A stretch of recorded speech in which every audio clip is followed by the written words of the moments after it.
applied jobs for 30 times, got rejected. 24 people went for the job. 23 people accepted. I was the only one guy. And we went for police. 5 people, 4 of them accepted. I was the only guy that I received it. But I told you that I applied for Harvard for 10 times, rejected. So for me, being turned down, rejected. Oh, by the way, the only thing we never give up. Yeah, something wrong with me here, something wrong with me there. This guy has a hope. We've all become very cognizant of Jack and his story. And when Alibaba went public with the largest IPO in history, we knew a lot more about him. So I want to talk about his personal story. I want to talk about how many times he tried and failed, what kept him going. I want to talk about where he is today and how he got here. I begin with this question, though, Jack. Why are you back at Davos? It's a long break for 7 years. I think my last time trip here was year 2008. But I was coming for year 2001 for the Young Global Leader for Tomorrow. And I never heard about Davos when I came. But when I came, in the Switzerland, so many young people demonstrate. It was such a horrible scene that I was, and I asked them, why did you do it? They say, anti-globalization. And I said, why? Globalization is a great thing. Why people don't like it? And then we come all the way for 2 hours here. There's a machine gun. There's people checking us. Say, oh God, is that a fallen or is it prison? We're gonna go with that. But when I joined the Fallen as the Young Global Leader, I was thrilled by so many ideas. For the first 3-4 years, I learned what does the globalization mean? What does the corporate citizenship mean? What about social responsibility mean? All these new ideas, and I see so many great leaders talking about leadership, and I benefit a lot. In the year 2008 and 9, when the financial crisis came, I think it's better go back to work. Because we can never win the world by talking. So go back, spend 7 years. Now I come back, I think it's time to do something return. Because I learned so much. Let's talk 12 years ago. So why I should not talking to the young global leader of today, sharing with them how we've gone through. So that was the thing. Let's start with where you are today. Just how big is Alibaba? How many people come every day? How many people come in a week? How fast is it growing? Yeah, we have over 100 million buyers visiting our site, shopping our site every day. And we created 100 million every day. We created 14 million jobs for China directly and indirectly.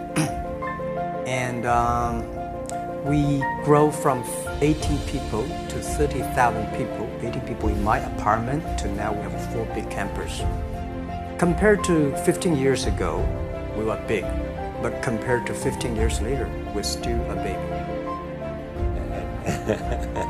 How big will you be 15 years from now? I think 15 years ago, I told my team that 15 years, in the past 15 years, we grow from nothing to this size. And 15 years later, I want people to know about Alibaba, know Taobao, because it's already everywhere. I want 15 years ago when we talk about what is e-commerce, why small business can use this e-commerce, use internet, can do business across the nation. And I hope 15 years later, people forget about e-commerce because they think it's like electricity. Nobody thinks it's a high-tech today. And this is something that I don't want 15 years later. We still walk on the street talking about why and how e-commerce can help people. You tried to get into 3 colleges. Each time they rejected you. No, I tried. There's examination that young people, if you want to go university, you have to take the examinations. So I failed 3 times. But a lot of fail. I failed for funny things that I failed a key primary school test for 2 times, and I failed 3 times for the middle schools, and.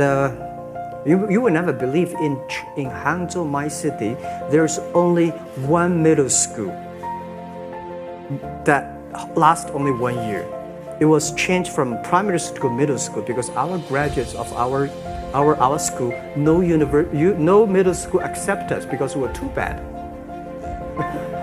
They would become a middle school.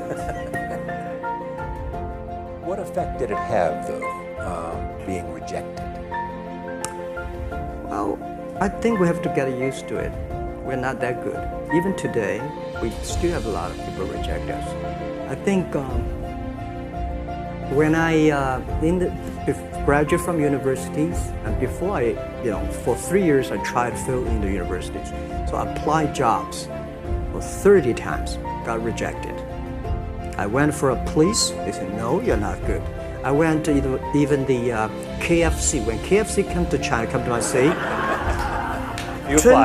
24 people went for the job. 23 people were accepted. I was the only one guy. And we went for police. 5 people, 4 of them accepted. I was the only guy that I received it. So to me, being turned down, rejected. Oh, by the way, I told you that I applied for Harvard for 10 times, rejected. I know I'll be rejected. I just don't want to say that. Yeah, sorry now. 10 times you wrote them and said, I'd like to come to Harvard. Yeah. And then I told myself someday I should go teach there, but I think that can be arranged. Richard Nixon came to Hangzhou. Yeah. And after that, tourists flooded the place. Yeah. And that's how you learned English. Yeah. I really like I don't know why, at 12, 13 years old, that time I suddenly fell in love into the language, the English. And there's no place you can learn English at that time. There's no books, English books. So I went to the Hangzhou Hotel, now called Hangzhou Shangri-La Hotel, because that was the hotel can receive the foreign visitors. So every morning for 9 years, I showed them around as a free guide, and they taught me English. And I think that changed me. Today, I'm 100% made in China. I've never got a one-day train outside China. And when people talk to me, say, Jack, how can you speak English like that? Why sometimes you talk like an Western guys? I think that was the 9 years. These Western tourists opened my mind, because everything they told me are so different from the things I learned from the schools and from my parents. So now I have a habit. Whatever I see, whatever I read, I use my mind. Think about it for 2 minutes. Is that how Ma Jun became Jack Ma? Actually, Jack, the name was given by a lady in tennis. She's a tourist. She came here and she said, she came to Hangzhou. We become a pen friends. Ma Ring is so difficult to pronounce. So she said, do you have an English name? I said, don't. So can you give me an English name? She said, okay. She said, my father called it Jack, my husband called Jack. What do you think about Jack? I said, good. So I've been using that for that many years. Yeah. First visit to America, 1995? 1995, yeah. I've come here for a project helping the local government to building up a highway. And you tried the internet? I tried the internet in Seattle, and in a building called the U.S. Bank. I don't know whether the U.S. Bank is still there or not, but it's a building. And my friend opened a small office, which is like only 10% bigger than this room, and there are a lot of computers in there. And he said, Jack, this is internet. I asked, what is internet? He said, search whatever you want. At that time, they used Mosaic, very slow, right? And I said, I don't use it. I don't want to type because computer is so expensive in China. If I destroy it, I cannot pay. He said, just to search it. So I searched the first word, beer. I don't know why, because it's easy to spell, maybe. And I see beers from Germany, beers from USA, beers from Japan, but there's no beer from China. And I say, okay, type the second word is China. No data. Nothing. And I say 1995, no data about China.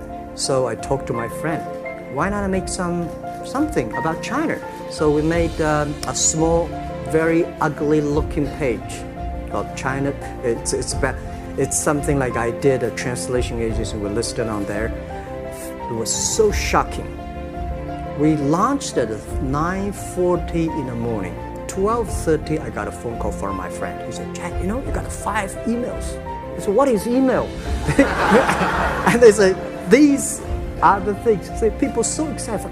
Where are you? This is the first time I see a Chinese website on that. How can we can we do something together? So I think this is something interesting. So we should do it. Why did you call it Alibaba? Alibaba? Well, when I started, I think internet is global. We should have a global name. And a name that, interesting, like at that time, the best name is Yahoo. Right? So I've been thinking for many days, suddenly thinking Alibaba is a good name. So I was happened to be in San Francisco that day. I have a lunch, and the waitress came. I asked her, do you know about Alibaba? She said, yes. I said, what is Alibaba? She said, Open Sesame. Good. So I went on the street, asked about 10, 20 people. They all know about Alibaba, 40 Thieves, and Open Sesame. And I think this is a good name. And start with A. Whatever you talk about, Alibaba is always top. You have said before that in creating Alibaba, you had to create trust. Yeah. Because people in China were used to face-to-face. Yeah. How did you create trust? I think because we started doing business on the internet, I don't know you, you don't know me. So how can you do things online unless you have trust? So for e-commerce, the most important thing was trust. I think when I first went to USA for raising money, talk to the venture capitalists, a lot of people say, oh, Jack, no. China doing business by the guanxi. How can you do business on internet? And I know that without the trust system, the credit system, it's impossible to do business. So in the past 14 years, everything we do is trying to build up the trust system, the record system. Well, Charlie, I'm so proud today. When I talk to the young, today in China and in the world, people don't trust each other. The government and people and media and everybody think, this guy's cheating. But because of e-commerce, we finish 60 million transactions every day. People don't know each other. I don't know you, I send products to you. You don't know me, you wire the money to me.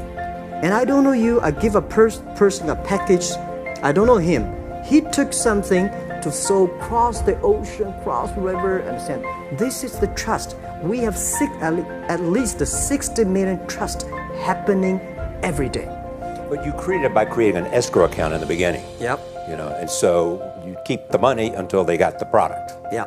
And then you release the money. That's true. I mean, the escrow service is about Alipay. When I this idea, I would love Davos, because it was a big decision. Because for first 3 years, Alibaba is just like e-marketplaces for information.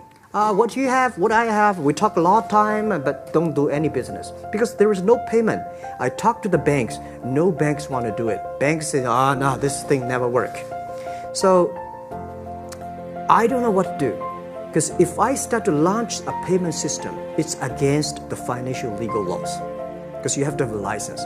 But if I don't do it, e-commerce will go nowhere. So then I went to Davos. I listened to a leadership discussion. Leadership is about responsibility. And after I listened to that panel, I give a call to my friends, my colleagues in my apartment, say, do it now, immediately. If something wrong, the government not happy about that, if one body has to go to the prison, Jack might go to the prison.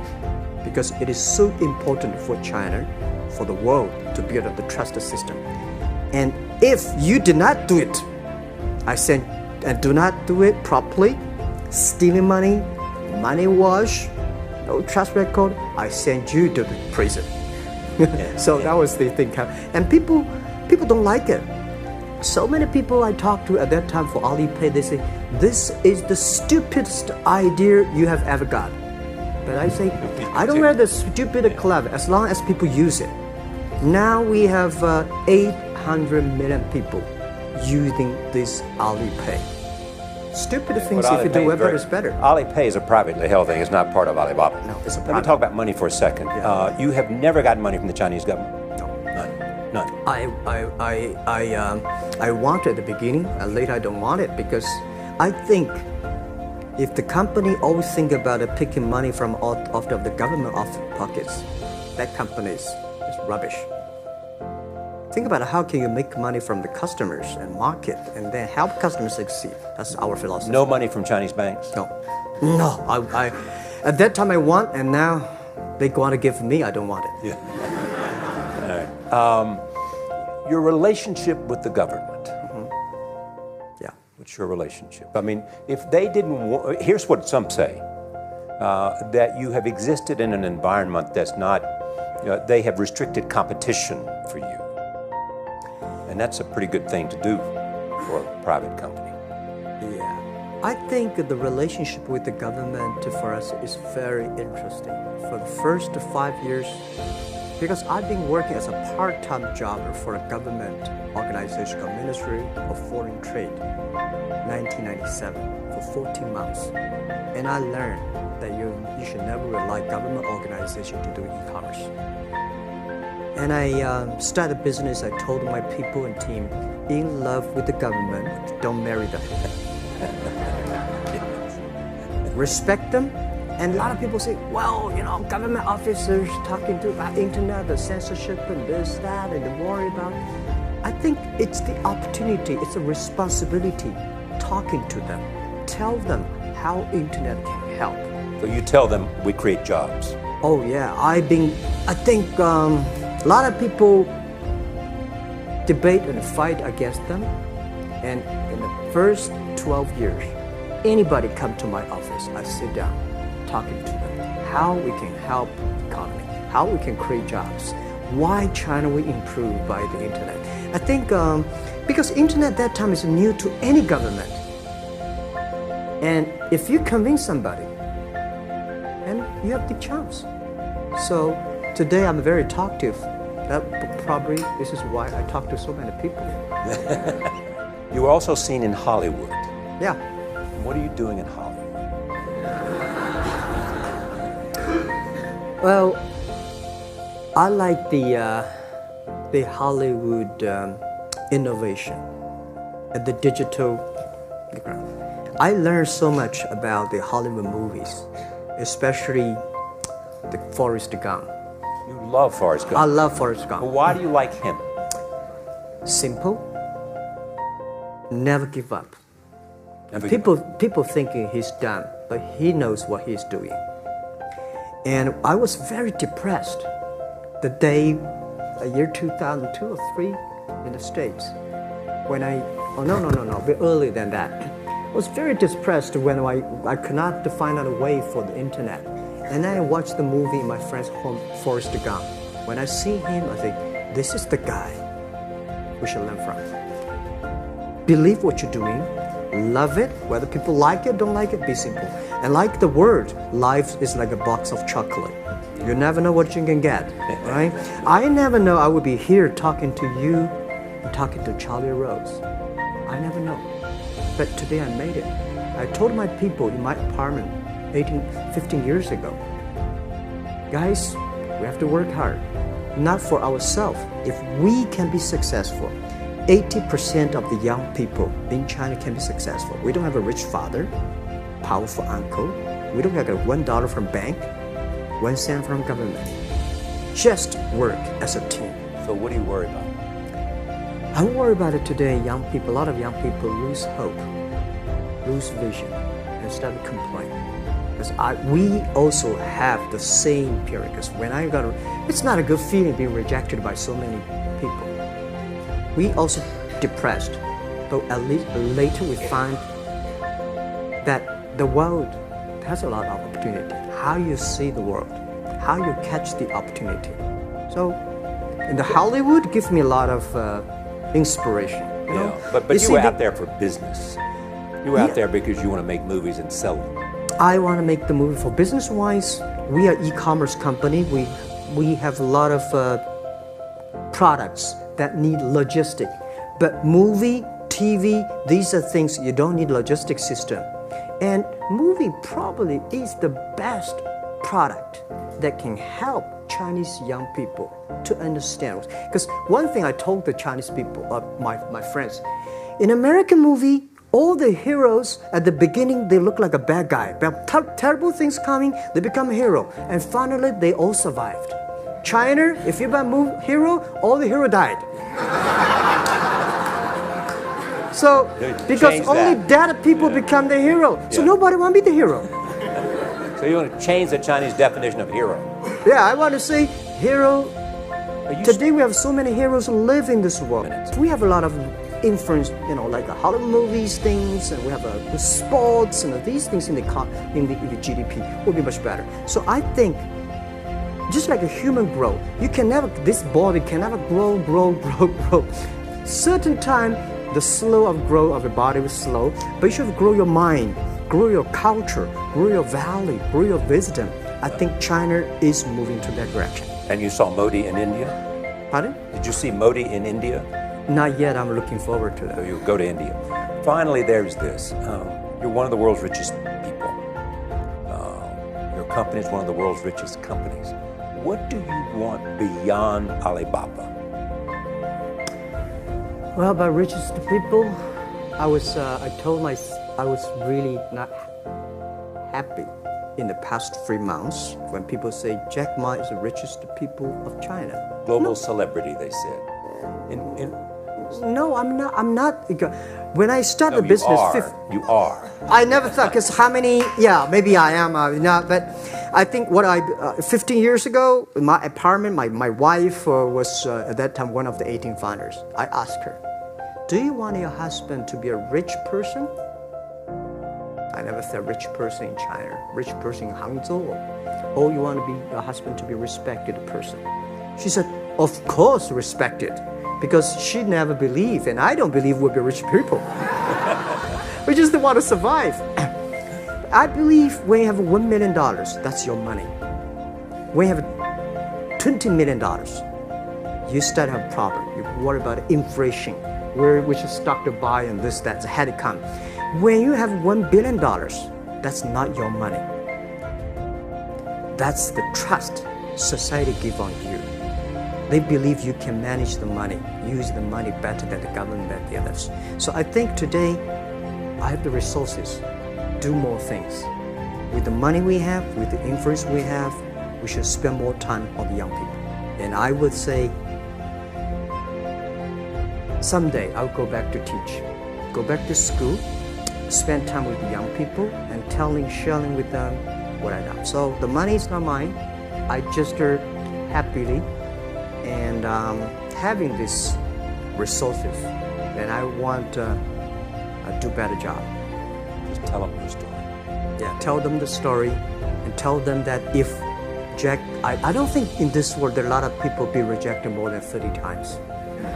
If we, the only thing we never give up, the only thing we're like a Forrest Gump, we keep on fight, we keep on changing ourselves. We don't complain. Whether you are successful or not successful, I find that people, when they finish the job, if they make the mistake, if they fail, if they always complain the others, this guy will never come back.